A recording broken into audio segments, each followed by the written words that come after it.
Nakaboto na po ang dalawang pinakamataas na leader ng ating bansa, itong pong sina Pangulong Marcos Jr.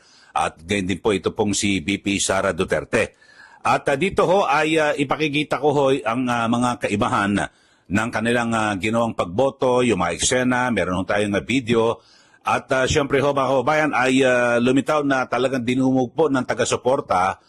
Ito pong si VP Sara Duterte dyan po sa Davao, samantalang ito pong si Pangulong Marcos ay wala hong dumumog, bagamat siguro bahagi po ito ng seguridad na ipinatutupad sa kanya. At si Pangulong Marcos Jr. ay kanyang kasama, yung kanyang pamilya, yung kanyang ina na si dating unang ginang Imelda Romualdez Marcos at yung kanyang kapatid na si Irene Araneta.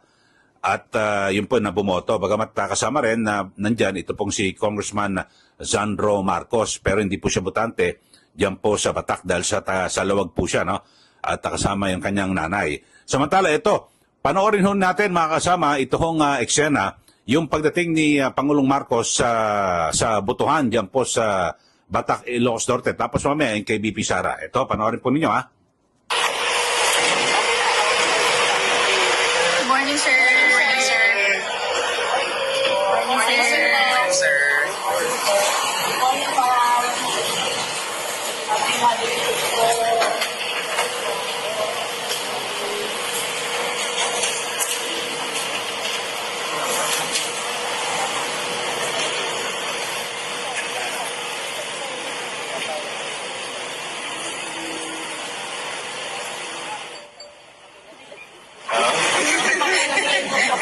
Wala naman surprise nito.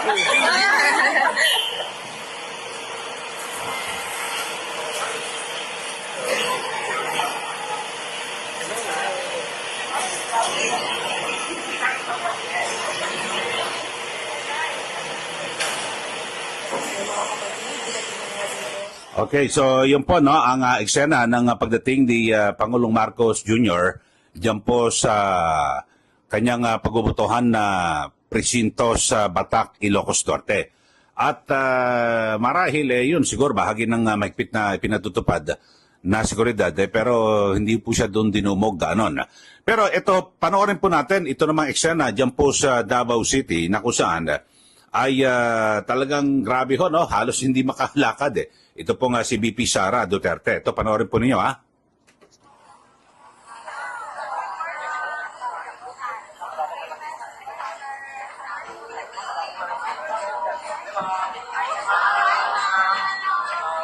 Okay, una.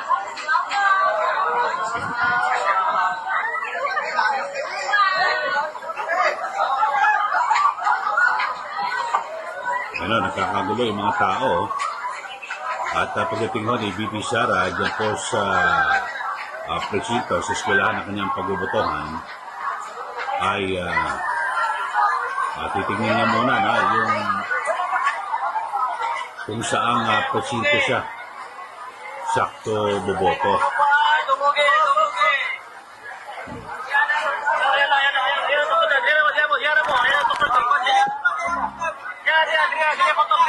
Hirap na hirap talaga yung mga security ni VP Sara.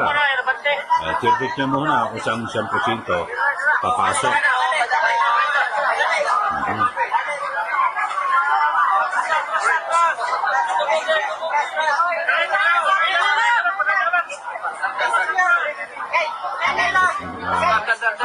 Si VP Sara, oh. Yan, oh.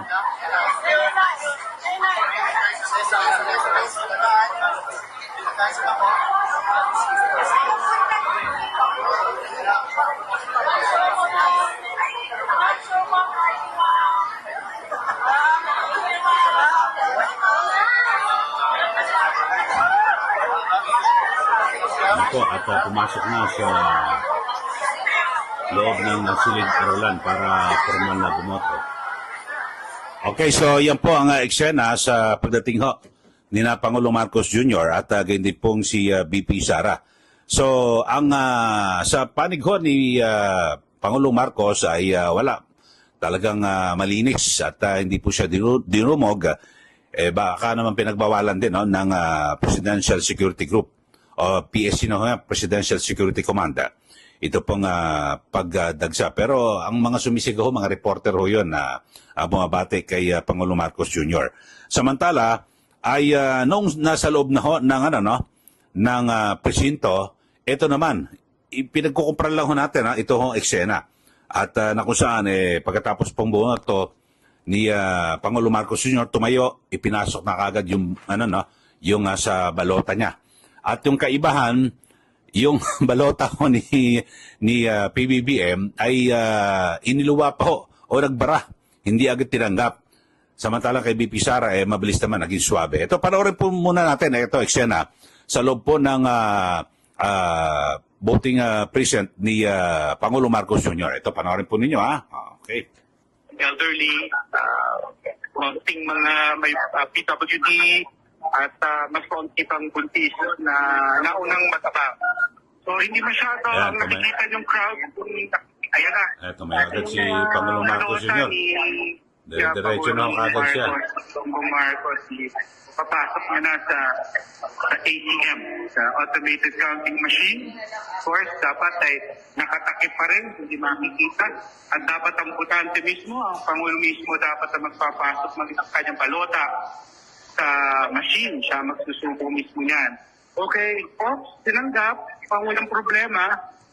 Tapos hinihintay na ng Pangulo na mag-print ng resibo ang ATM. Dahil dapat lalabas na resibo na yan na printed. Ops, binuksan yung ATM.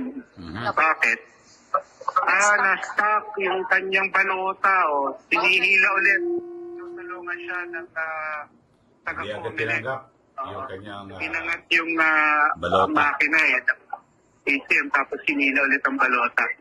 So, kailangan niyang isubo ulit ang kanyang balota. Okay, so tinatry ulit this time na tinutulungan na siya ng taga-COMELEC. Isa siguro sa mga election inspectors dito sa Precinct 36A. Okay, yan. Mark. Wala nang problema. Ayan, tignan natin kung talagang magtatagumpay na itong pagsubo ng balota ni Pangulong Marcos. Ayun, lumusot na. Print, yan ang patunay na counted ang kanyang boto. Ayan, nakaredy na ang indelible ink. Ayan, Teka lang, Ayun, nag-print na, ayan, na-resibo. Sinecheck na naman. Sinecheck niya kung nagtugma kasi. Dapat i-check niyo po, Ngumiti ang Pangulo. Ayan, talagang nire-review ng gusto kung nagtutugma sa kanyang fill out na balota itong laman ng At resibo. inulit niya na rin. Ganda ng Sa Ayan. gilid ng ATM, yung kanyang resibo. Okay, so yun po eksena at yung pagkatapos i-shade ni Pangulong Marcos Jr., yung kanyang balota ay agad nang tumayo. At ay ipinasok na yung balota sa loob po ng machine. At yun lang ho, meron hong nangyari, hindi agad pumasok at parang bumara at kinakailangan pang buksan yung machine, mga kababayan. So, yun po ang eksena nangyari at diyan po sa sa presinto sa Batak, Ilocos Norte kay Pangulong Marcos Jr. Panoorin naman natin yung punta naman tayo sa Davao dito po kay BP Sara.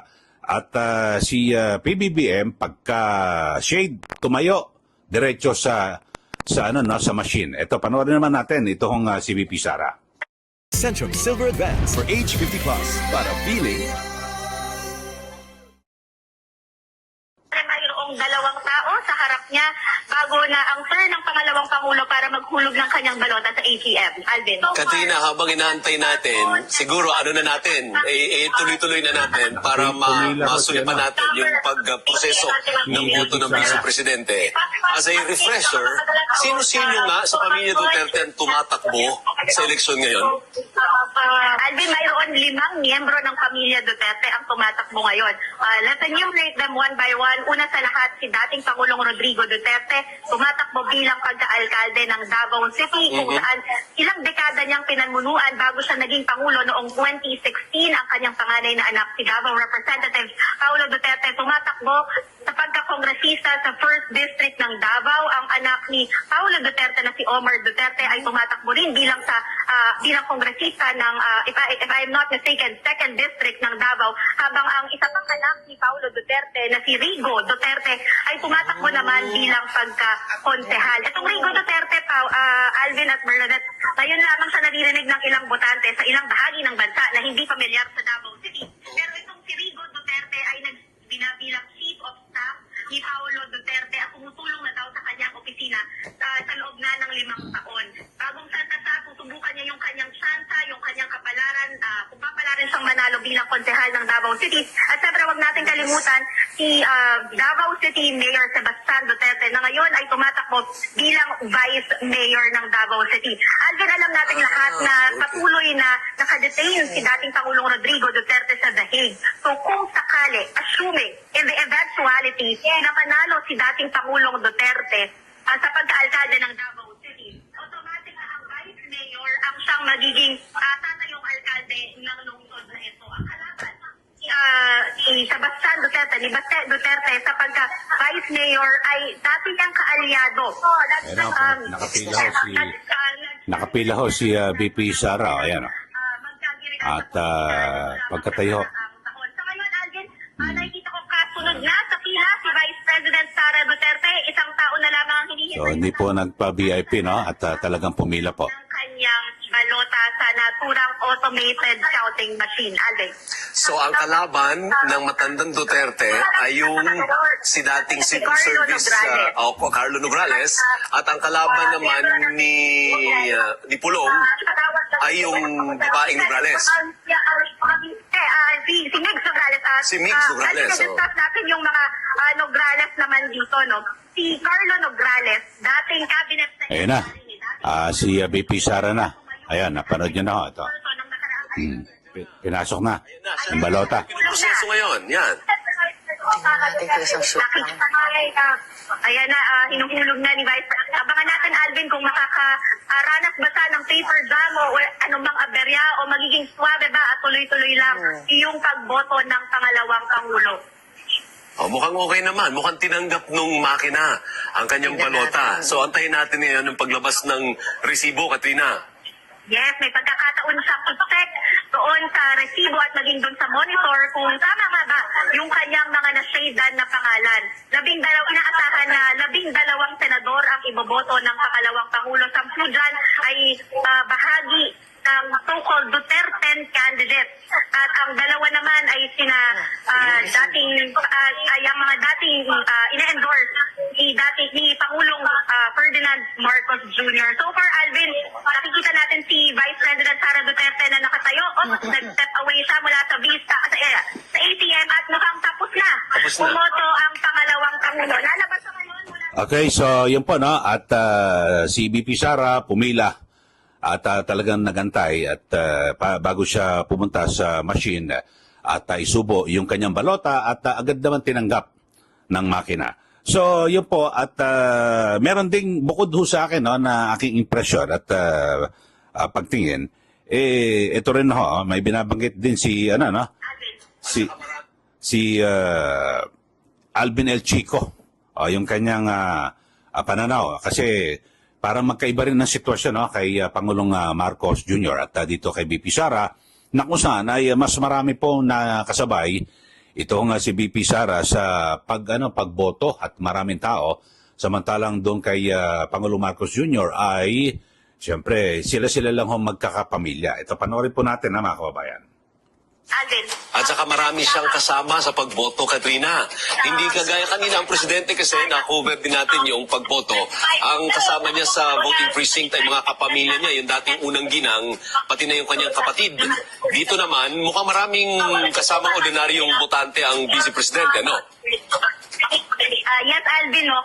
Dito sa, ang sistema kasi dito sa naturang paaralan, up to 12 voters ang kayang i-accommodate ng isang presinto. At dahil nga patuloy nang kumakapal yung pila at dami ng botante dito, pinupuno na nila yung mga presinto dito.